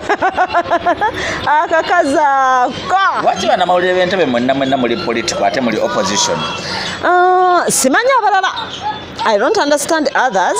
Naye nze nga bwe nakugambye I grew up from a Democratic Party family. Naye olaba mukuba gavumenti okugitta obusi. Esinyabe. Story chize tukuba government. Nze ngomu nagambye nakule maka ga Democratic Party. Sinyabe sokera date bakulimbanga. Mbu owamawulire abeera impartial mu bulamu bwe bwonna 100%. Mbu omanyi ffe tuli impartial. Nawe olinawo ogwa. Olinawo ogwa. Nawe ngamba gwe Sinyabe. Nze? Simanyi. Olinawo ogwa. So impartiality ejira just which ejagambye professional ethics. Yes. Nti you've received a story of all what DP, but the story is from NRM, DP balance the story. All right. Keeping a ethics zo. All right. Kubanga senga tetuli impartial. Senga tugamba nti tulina kubeera impartial lwaki tulonda. Okay. Tulonda era bw'ogenda mu box. It's a separate box gwamanyi gwolonze. Okay. So kakati tulina ideologies, political ideologies zetukiririzaamu. Naye tezitugaana kukola our work professionally. All right. Bannanga basigadde simanyi enkola yaabwe. Naye nze Diana, yes, I sympathize with the opposition. That is me. And I have personalities I support in NRM. All right. However, bwe ntuuka okukola omulimu gwange gubeera profession. Nice. That nze yenze. Nice. Government NRM bwe bayina ebirungi byekoze, I talk about them. Okay. With pride. For example, if it has not been NRM government, Entebbe would not be this much. Bali badenga bagamba nti engeri Entebbe gyekulirwa Vincent Kanja Dipo wa DP, n'olwekyo tetugenda kukolayo nguudo. But they are doing the work. Yes. Era zino sente si za DP. Sente si za NRM. Sente za government. Enguudo tuziraba, the town is changing. So ekitegeera. Kati nze, government obeera ekyamu kyekoze era nakyo nja kyogera. nkulabyeko wano mu buvuyo nga olwanagana ne kansala wa Mala ategeka Face of Entebbe awards. Kansala wa Mala mwabaki? Kansala wa Mala, I think briefly Kansala wa Mala, I think it was just aleka tantegeera. Nina ekizibu eky'abantu abatantegeera abamu. Tantegeera butegeezi just. Naye bw'anantegeera ajja kuntegeera ddala. Kansala wa Mala ekizibu kye kumugamba nti baalya ssente za Lake Victoria ewa Kiso. Ne bagenda ne balya ssente nga bakansala nga basima omusenyu mu nnyanja. Ekintu ekyo buli kansala yalya ssente ezo mannange tasaana na kulonda. Abeesimbye butemubawa bululu abalya ssente ez'omusenyu guno gwa Lake Victoria wano wansi buli kansala bawa DP baweefuddiso bawenaaleemu abaazirya ennyanja n'etuuka weetuuse kikwasa ennaku nti abasinga obungi beesimbye weera obalaba ne batindye ziposita temubawa bululu temubawa okuleka nga bazze otegeeza baali essente za Victoria abagende wa mukulu ssale n'abayita wanene okwata kino ekyeggaluga n'abatuuza mu ka meeting mwalimu n'abadipi bano bonna bavayo lasimanyi bano bannajjita bonna abawa wabiwulidde omusajja nga byogera kyere buli omu yavayo n'emitwalo agaaga ne balyoka batugamba nomusimanyi babadde bawa transport refund yes Matiya Rwangabwanika nga teyagenda buli kansala abalonzi buli kansala okuleka nga bazze ne batwetonderawa tebagenda kuzanyiranga ku butonde bwansi over omukulembeze atalina butonde bwansi ku mutima gwe siniya bbi tasaana kulonda mu kisanja kino awo wenyini nkulabyeko nga muli mu saga nga mulemesa ekisaawe kye baali bagenda okuzimba ekitubulu ekisaawe kya golf kyali kya kisaawe kyaki akantu ako nali nze nkawagira ne kano tukagatte n'ekipande kino kye baazimba wano ku Children's Park wali musale nnyo mu kulwanise buzibu kito kakati okusooka n'ekitubulu baali baleeta ekitubulu baali baleeta bagita tennis court not a tennis court bagita soccer beach nze nalijinjuwagira mbeire nzi mukyala munna bya mizanyo naye saagala nnyo okubeera passive ndi active sports woman nzanya netball nzanya kifo kya gike akati bwe baleeta akantu nenkawagira nengamba pulani erabika ejja kujja kukola akati Entebbe ajjudde a lot of politics mu development season people will politicize any single development kyokka omusajja gwe bayita town clerk w'Entebbe Magumba musajja nnyo taba kuba na mugongo most of all these developments you're seeing tezandikoleddwa because everything is politicized serious but however nema yawa assessment yayo wali ekitubulu negamba proximity y'ekitundu na buli kimu tebasobola kuteekawo in fact amazzi bwe gasenze ndowooza okiraba ekyo kyatuyamba ne batakiteekawo when it comes to this billboard here Children's Park mu Entebbe nina ebifo binna ebinzijukiza okutambulira obulamu bwange obw'obuto zoo Botanical Gardens gye nayigira okuwuga nga nfubutuka ku St. Teresa ku Saturday ne tuwuga then later Children's Park eno ne Kakeeka kati gye tuyita golf course kyova olaba Children's Park eno mwe ŋŋambye oba naatuula wano because bwe ntulawo mba ndi waka I talk so freely gogolo oyo yeyankuza gogolo owakayumba oyo negogola nga buleeke ku lanchi nga negogola ekinuma nti gogolo oyo baganye omutereeza baganye renovation tekuliko kasolya mu kyafu eri wansi yonna omusajja oyo yateekawo billboard batugamba yalina okukola ku gogolo ono innovation kakati binnuma kubanga nti nze by the at times nfuna n'obudde nenzija nesuuba seriously mu Children's Park because buli bwembeera mu Children's Park anzijukiza ebintu bingi akantu kali akasooka wali eri kali akasooka kati va ku bino ebiri modernized akali eri ako keeka Chudu eri keeka Chudu era erinnya lyonna Chudu livaawo kati nze erya Chudu nali sibisobola bino ebyokwerippanga enkima kati abawala abasinga guno gwe gwabeeranga omuzannyo gwaffe ogw'okwegogola okumanya nanyumirwa gogolo oyo mu Botanical Gardens bino ebikola ebiva ku palm tree ng'era byentuulako ne bingogola tulina ebyo ebigundi bye natulangako tulina we twatumanga Mount Rwenzori yeno wagulunga ku kikomera ekikukola gate yeri ku naro then no kirire eri wansi nenda gate ne ya eno gye bateeka mall kati wakayinga waliwo akasozisozi awo twali twakatuma Mount Rwenzori kati nga tutuulako n'okituulako nekikuvuga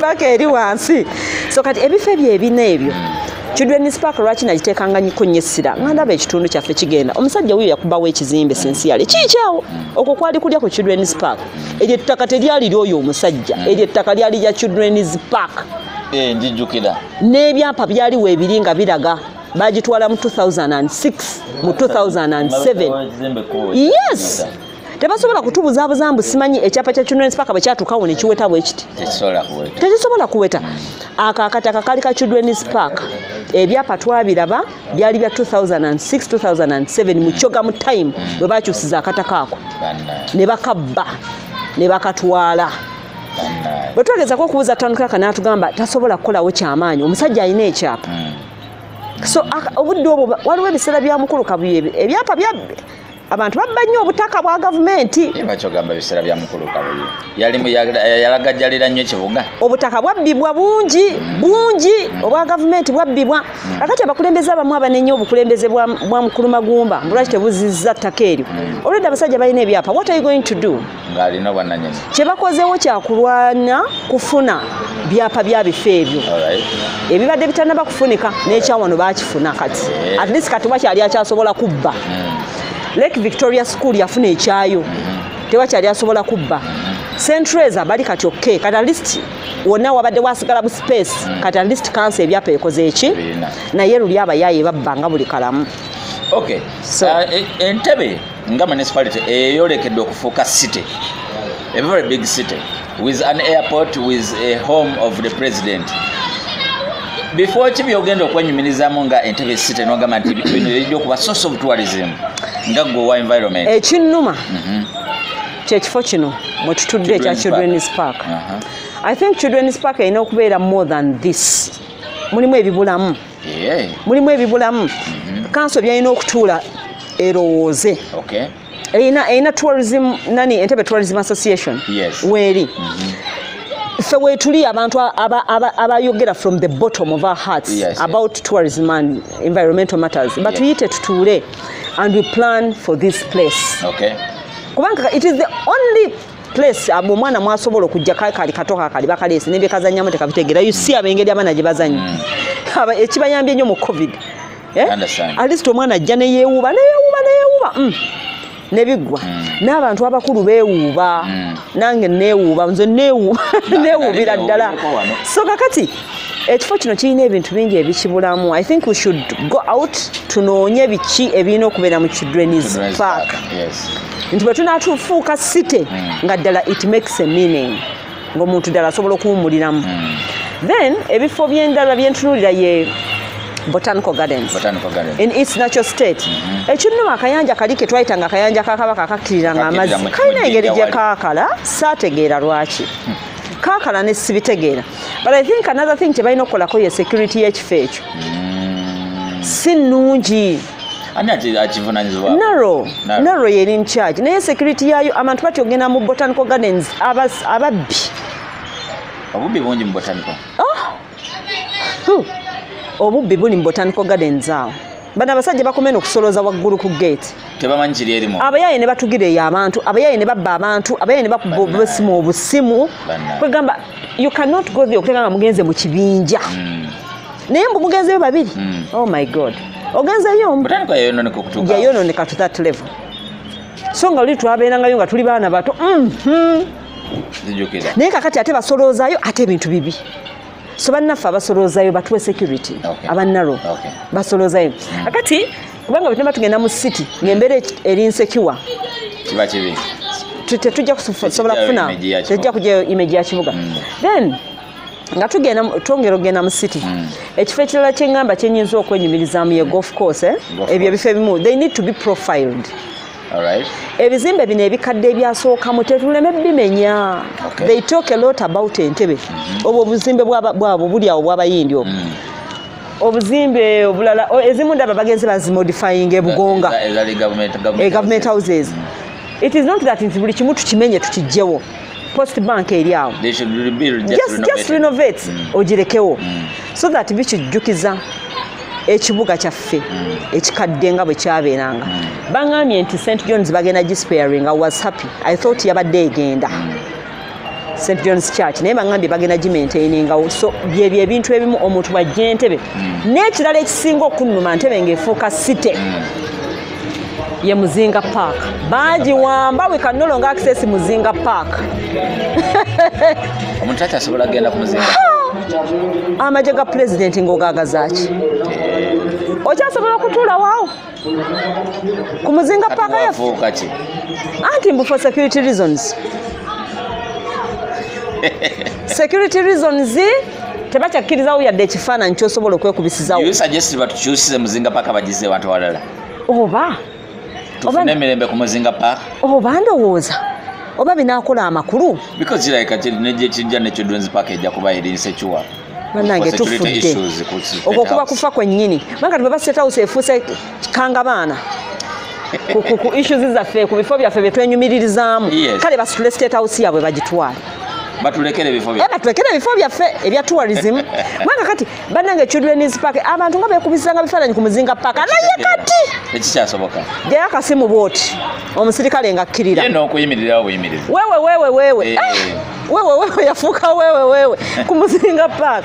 Bane kati ebifo ebyo binnuma Muzinga Park annuma nti we can no longer free access. Olaba ne public toilet yawo. Yo weeri. Naye ogiyingiramu ate eri accessible ku muntu wa bulijjo teri. Akati okulekanga bategedde nti bwe tuba tugamba nti Entebbe egenda kufuuka city ng'ebifo tourism city, not just a city, tourism city, city ey'ebyobulambuzi, ekibuga eky'ebyobulambuzi. Ebifo ebyenkizo bye tulina okwenyumirizaamu batuyambe gavumenti eruzinge koko ku mikono gyayo nti omuntu asobola okwekubisiza ekifaananyi ku Muzinga Park n'atambula n'agenda. Kale batukkirize twekubisewo bwekubisa bifaananyi kale emikolo gyo bagikubawo kale naye batukkirize twekubisizewo ku bifaananyi because buli bw'otuuka ku eyo park kyekikulaga nti oli mu kibuga ky'Entebbe. Naye ate n'ekirala eyo fountain erina kubanga eri functional. Anti byebyo waliwo amazzi byonna gaaliwo ku mulembe gwa Kabuye. Akati when state security matters came in. Katusuubire ndaba bu renovation yawo katusuubire ndoza town clerk ajja kumaliza ekiseera akikoleko. Naye n'ekirala erinnya Ntebbe lyava mu Ntebbe Zaamugula. Ntebbe eremereddwa okufuna junction wonna wakiri wali eri ekitubulu weetandikira whatever the junction oba waneeno ku Air Force bateekewo sculpture ya Ntebbe Zaamugula. Because eyo ye identification y'Entebbe as a city.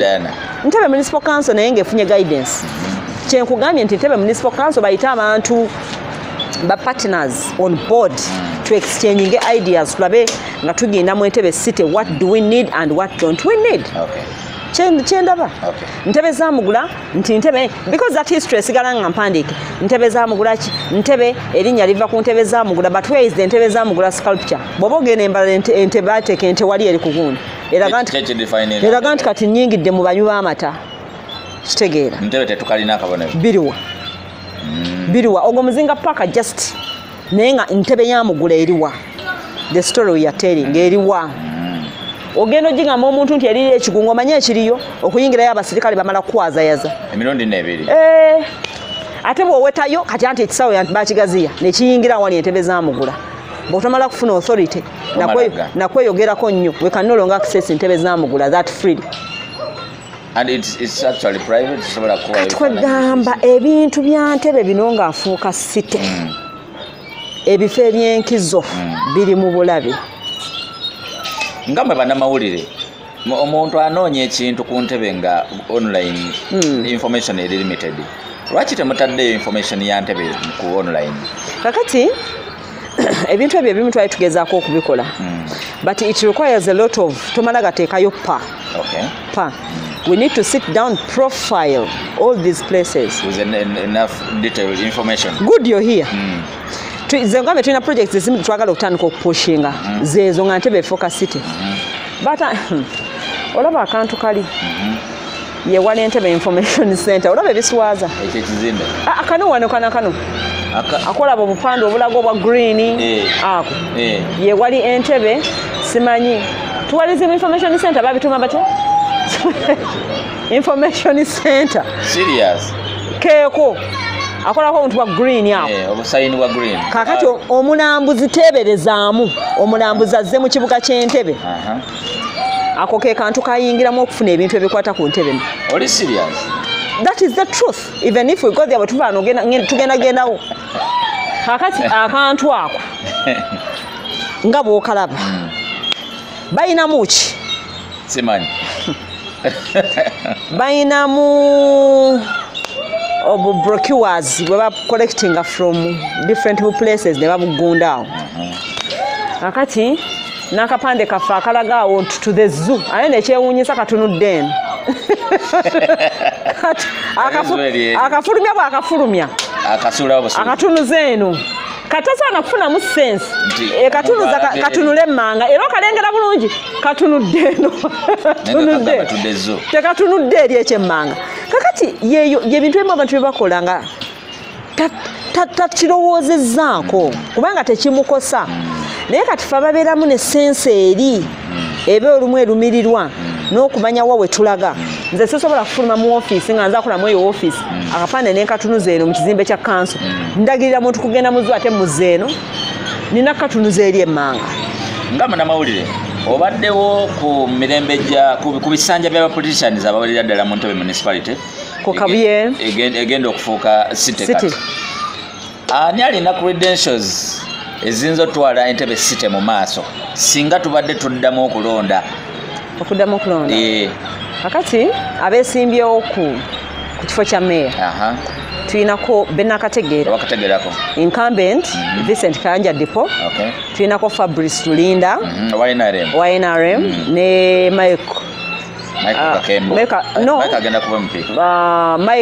Mutebi nyama yalwo chairman wa division ekati akati what happens Mukulu Kabuye. Let me start from Mukulu Kabuye. Yes, Stephen. Mukulu Kabuye really beautified this town. He has credit for beautifying the town.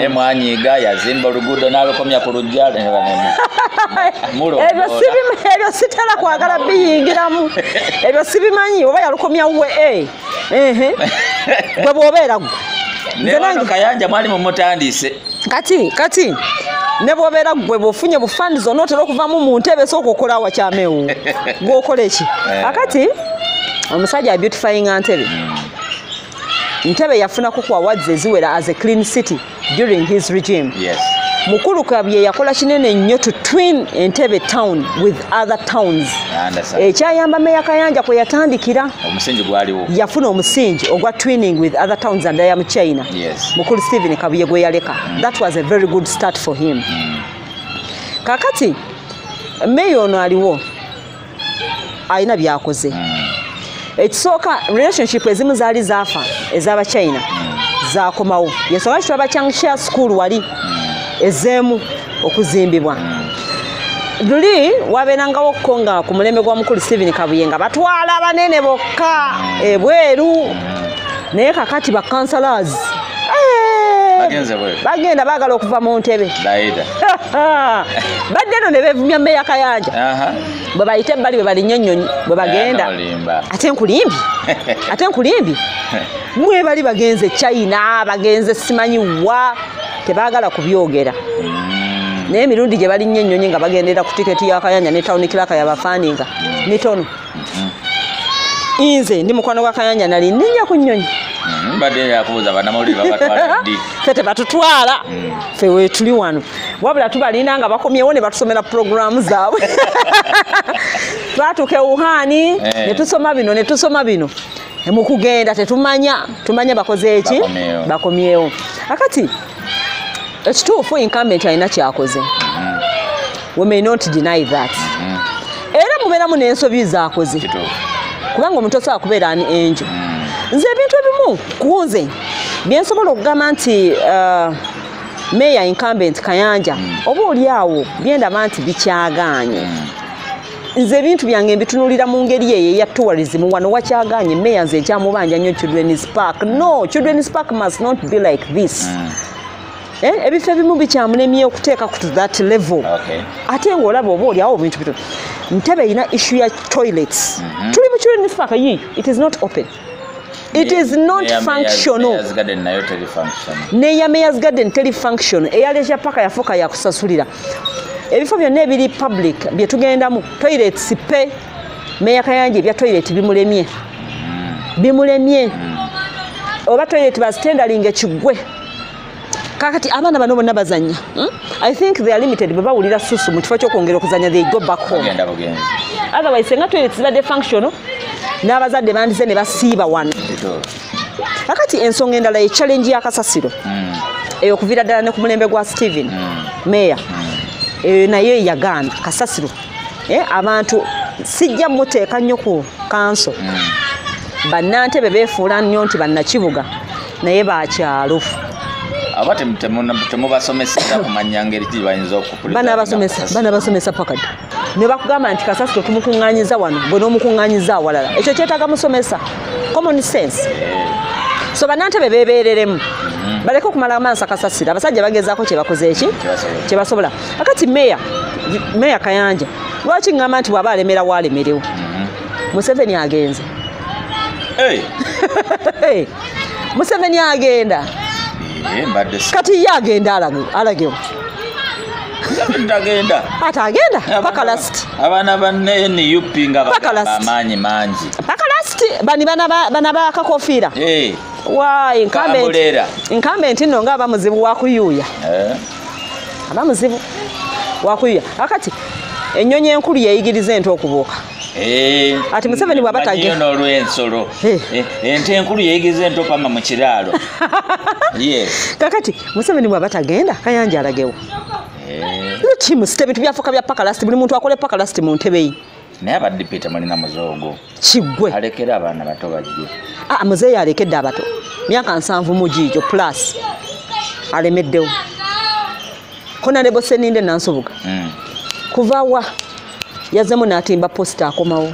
Akomawo? Iye. Waliwo ayagala okuseetuka. Akati when it comes to Fabrice Lulinda, I've interacted with Fabrice for quite some time. Ntwogera. Fabrice is a guy gw'olabanga ali developmental. Ebirowoozo bye bizimba. Muvubuka muto akyali vibrant. Ate ayina ebintu byakoze not because nti ayagala kifo. Naye bimabadde nga gy'abikola silently ng'omuntu. So Fabrice becoming a mayor of this town, to me it's not a taboo. Bw'aba jjanga janzebuze buli ajja nsangawo. Gwe bampadde gwe nkola naye. Bw'aba biganye teri bukulu butava eri Katonda. So simanyi sina kye mmanyiiko nnyo kinene. Then when it comes to my colleague here, Mike Mutebi Kabwama, why muyise colleague, he's a fellow teacher like me. Fena twasomera nkozi mumanyi, he's my obi. Abadde chairman wa division for quite some time. Yali wa DP. UID ya muzimba, mvuka wa UID. Nanyiga ndowooza yanyiga nga tebamuwa bufo na crossing anajja mu NRM. Ne bamuwa ka ticket. Akati we've been so observant. Ekisanja kya Mike Mutebi. Mutebi kicked off n'okutya kungi. Bamuteekako akazito abe NRM. Twagala ya promisinga bingi. Tugenda bawe emirimu ng'abavubuka, tugenda kukola ki? Bwe yatuuka mu ntebe he realized emirimu gye yali asuubiza abavubuka tegiriiyo. Muzinga ne gumubabula. Entebe eyo n'etandika okumwokya. Ebiseera ebisinga wamusanganga wabweru nga ne office atugituulamu. So he started his office on a bad note. Nga ne bano bamutaddeko akazito bangi twakuleeta ffe tuwe ssente. Aba abalonzi bannange abalonzi bakutomeza kati musajja wattu n'atandika ekisanja kye mu kutya ne basooka bakazooli so that abakaminga down akati I think by the time Wazuk say to start performing as a chairperson division Enga, it's too late. You would be counting his successes on a fingertip. Serious? Yes, on a fingertip. Yensonga lwaki tuline wano office emulinanye toye emulinanye yiyo bagirirako obusente buyitirivu nnyo ne batubuzaabuza over 70 million zagenda awo and it is not functioning. And every time I talk about it, it becomes a taboo. Diana Tuveeko. I have to talk about it. I'm a journalist. Yao yagenda ko sente zaffe ne batubuzaabuza paka kati. Kati toilet emuli wano okumpi wano. Input yeriwa. Kitegeera.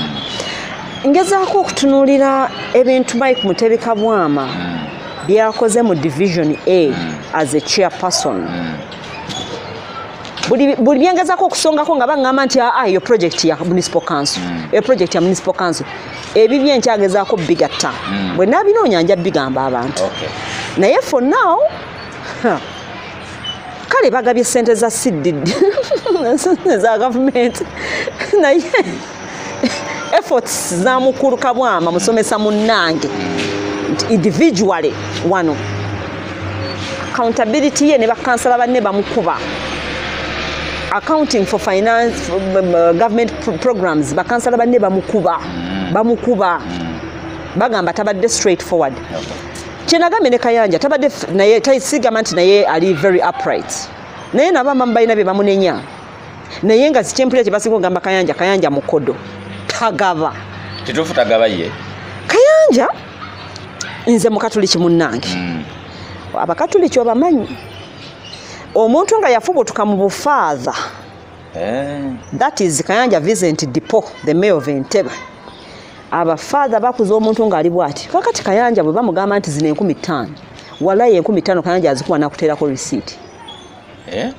receipt ali straight ayagala accountability kakati gwe tugenda kuva eri ozembuka meya mpayo emitwalo 2 kujaki buli account for it abalonzi bye baagala nengende wakayanja nagaana okunyamba nagaana okumpa emitwalo 2 tetusi abantu balina kusiba wame kabere Mutebi kati Mutebi kye kizibu kye yafuna bamufuula olusuku nakkiriza okumufuula olusuku ne bamukama chairman kino bera muno omugongo ng'omukulembeze sibe nnyama babikwogerere as long as you're doing the right thing. Don't be too loose ku balonzi. Teri bukulu butaveri Katonda eba batebagenda kulonda eba batebagenda kulonda. Ne bobigaba byonna. Ne bogaba sente noziwa boti. Mwana Busiro South. Search kozi yagabe sente. Ali rudda. Yayingira parliament. Sematimba teyamulya. Yamulya. Nenga yafumula sente mekamba balonzi. Mukulondo okwagwa I had Fabrice Ulinda yayiwa sente. Mema amukuba Fabrice na nomination. Ne nomination yamaliriza arwadde. Nempa platezava. Kyenkugambye nti abalonzi bazibu. Tuyingira mu politics baitu tuyingira mu campaigns. Yes. This is a word to the politicians as a journalist, yes. By the way. Ne bw'onoogaba ssente yo gwe politician yenkana eggulu ng'omulonzi takufiiringa ku ground nga takufiiringa ku mutima bajja kulira akasente kuba zigaba mbawulira bajja kakulira era abamaba mulye ssente z'abasajja otutumye muzirye abakulonda babamanyi muzirire ddala naye mulonda abantu bemumanyi nti balina omulamwa. We are moving to a city twagala bakulembeza abategeerekeka. Thank you so much. Tukyalina Diana novuko tusigaza ekibuzo nga kimu bibiri tumalirize zino ze zimu ku awards ze zazawangula zino zisobola olabako right now naye nga ate ebintu byonna abikoze. I think twetaaga abantu bati mu society abali exemplary osobola okumanyira ingeri society gyerina otambulamu mu buli ango yonna singa gwe omuntu wabula ne administration bwe bulamu bwa bulijjo babuddukanya. So ngenda kukulumba mwawo nomba nange nekubirewo pass. Okay.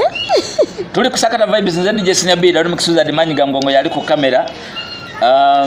Lwaki nga bannamawulire temuyambyeko ku promotinga Entebbe Entertainment Fraternity oba industry? Mwengwa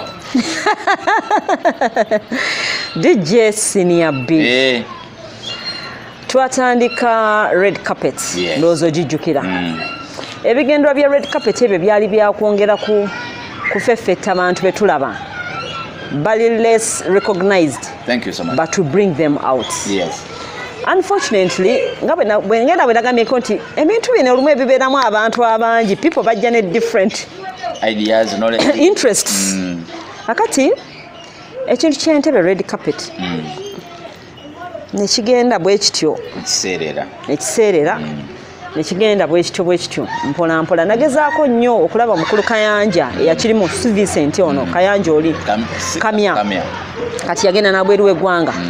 Tugezaako okulaba nga tukizza naye nga era n'abakirwanyisa nga nabo weebali. However tebaali bangi, baali batono naye ng'ate bali muli munda. Kati however ne ŋŋamba you relax a little bit n'okiwaamu time kijja kuddamu kyeyubule mu budde bwakyo kijja kuddamu kyeyubule mu budde bwakyo omuntu nga takisuubiriza. Yensonga lwaki mu red carpet twalinamu slot ey'aba DJs nga mweri ne ba upcoming artists. Sagala bayita ba upcoming but waliwo some other word artist of the year twali twakijjako naye nga tuli organizinga baffe wano mu Ntebbe. Kati nagezaako nnyo okwagala okufollowinga omukutu gwammwe guli gwe mwateekawo Entebbe Music Association. Nene mala ne nguvaako nga ndaba mwalimuko okulwana mwalimu obutali mwalimuko okulwana abamu tebakitegeera. Then nze ng'omuntu I do support. Njagala nnyo abantu abavayo naye kikyenjagala ntiipingaako sit down wandiika kyetwaliise proposal tugambe nti tutegeka kino I will support mu ngeri yange. Like if sister ono brother Sukwe yategeka walimu ekintu najja era nagamba let me go and see what white and gold. Yes najja kagamba njagala nze muntu adventuring ennyo mu bintu ebitandika mbirabe nina wenja nina wensobola okuyingiramu bwe mana wensobola okuyingiramu nga nnyingiramu. So kati DJ Senior B tobako kintu kyoba ng'ogezaako kugamba nti otegeka. Nalaba waliwo awadde entera okulaba ezijja ez'aba DJ simanyi oba zikyawo ndi mu Ntebbe okuva ku red carpet twabuliddwayo omuntu gwe tusobola okwesiga amutegesi. Wamala yabadde agezaako okujja naye Wamala bamuyuuya nnyo naawe abantu be okyogedde badde saagala kukyogera naye bamuyuuya nnyo bamutunuulira ne bagamba muganda wange omwana wa maama kati kankubuulire bw'oba oyagala okutta awards mwabategeka awards gezaako otegeka awards zo oziwa abaguze table. Kyekintu kyenalwanyisa mu red carpet era abamu nga bandaba bubi. Awards za red carpet zabeeranga clear nze nga ne bwewajjanga nze nagambye ze sigulwa ne bwewajjanga otya nompoza gundi aguze table tumuwa award nga nkugamba genda ogule eyiyo ogimuwe genda ogigule ogimutwalire. I would really give an award omuntu nga ddala yoyo. That's why twavangayo nga tumala okugaba award we profile that person. Omuntu atazze ku mukolo agula magazini yaffe alabe profile y'omusajja mu butuufu agambe ye nabiwulirako ebya mwannyinaze Wamala nti abagula tebo be basimba awards. Era bwekireka bwekyali ekintu ekyo kitta awards. Buli bw'otagaba awards genuinely oba ogenze. Era njagala okutegeeza yali mu katuubagiro ku kategore yange. Twali badijje bana nga ffenna ebugu mulinzi. Naye nali nstandiza ahead because nali mmanyi okukozesa social media because kubalondera. So weemulugunya mu nsonge. Naye akatuubagiro kaali awo nga mu kategore mulimu DJ eyaguze table n'aleeta n'abantu 8 ate nze nafuna invitation nenzijanga nomini. Osegera ate nga okusinziira ku terms and conditions za category eyo nali muwanguzi. Awadi yamala nekwata lyawo. Awadi yamala nejja mikono gyange. Inshallah. Kama nakusaasira. Naye mu security erigaggadde. Wamala gyejusa n'okwejjusa n'agamba nakola ensobi. So ebyaddako bya awadi wagifuna mannyo ga mpisi. Weebale nnyo. Olaba ebintu byawadi bwe bitali byangu. Nze waliwo abangamba. Waddako ne mugamba. Waliwo abangamba kwa awadi zino. Ne bangamba mbwa azigula buguzi. Zina awadi sizigula. It is my brain. Eno ya government n'abakola mu government muno sibamanyi. Kati nandiziguze ntya. I don't buy these awards. Ntekamu obwongo bwange. I sit down, I profile the stories, nengenda mu field, nenonya bwino, nenonya. If you listen to some of my stories, eziwangula zina awards. Naye kenyini ogamba. Hey. Because bazizanya wali ngamba Diana yegwe yabikoze bino. I want always to be a simple woman. Era zujja kunsanga ne mukabubu nga ne kunkumulya kabubu no gwe nyamba mukunkumulaze. Mukunkumula. So basically what I would say Entebbe Music nina n'ekintu kyenjagala n'okola n'Entebbe Music Association mukamono asana nkwatireko. Amina. Ebisebe nali noonya Mr. Kampala. I really need a song. Yes, I really need a song for wildlife and for your work.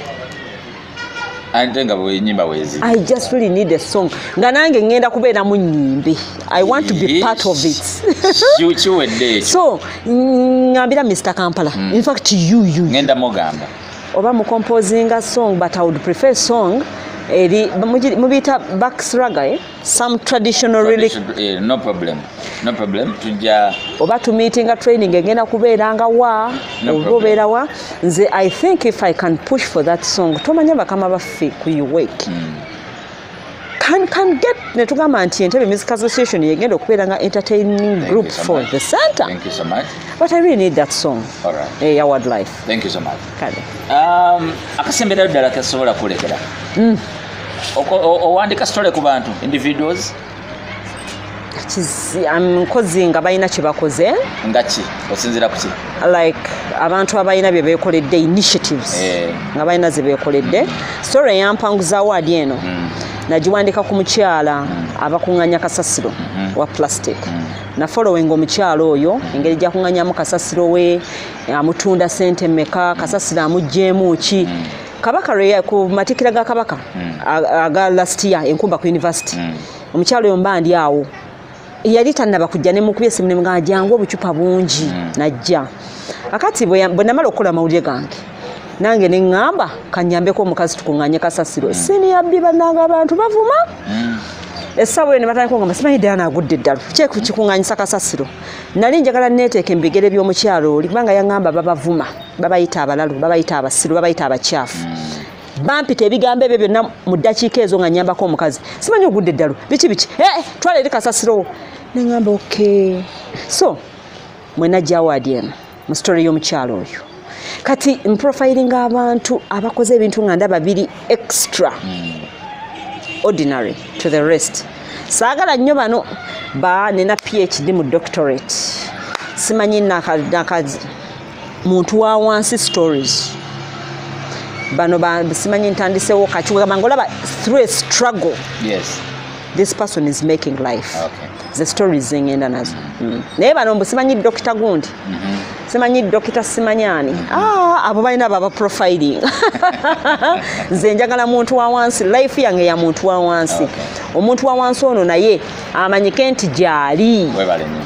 Gyali so si buli kaseera kati ongame profiling Museveni bam profiling for profiling Meya Kayanja is already profiled mu ngeri akati nbanjagala nenonyayo omuntu wange oba musajja wange onali ku kamera simumanyi but omuntu omulala yetaga okumumanya Sukwe is there naye Sukwe at least omulaba atandise konkona people are understanding him naye mulimu kati abaana betutamanyi mu design industry mu biki very soon nebintu byenjagala okulowoozaako okutrading wildlife into promoting wildlife through fashion yes abaana bambala animal print clothes yes do they understand the animal print clothes they are putting on okay very soon inshallah if I can organize that fashion show for only animal prints you work it will be another milestone.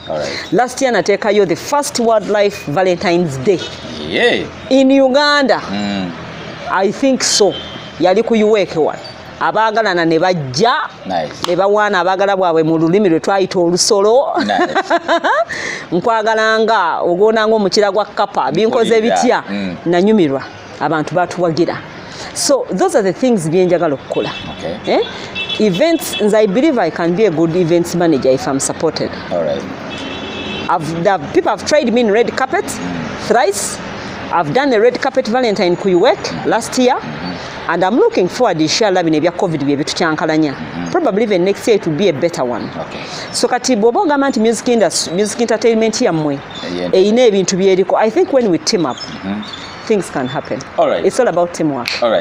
Thank you so much. What's your final word ku bantu abali mu Ntebe basoma mawulire ga Entebbe Journalists Association obadde abagoberera ddala kibuga? Abantu abali mu Ntebe ekisokera ddala nze nebaza abantu abanjagala ng'omuntu Diana Kibuka akola ku CBS.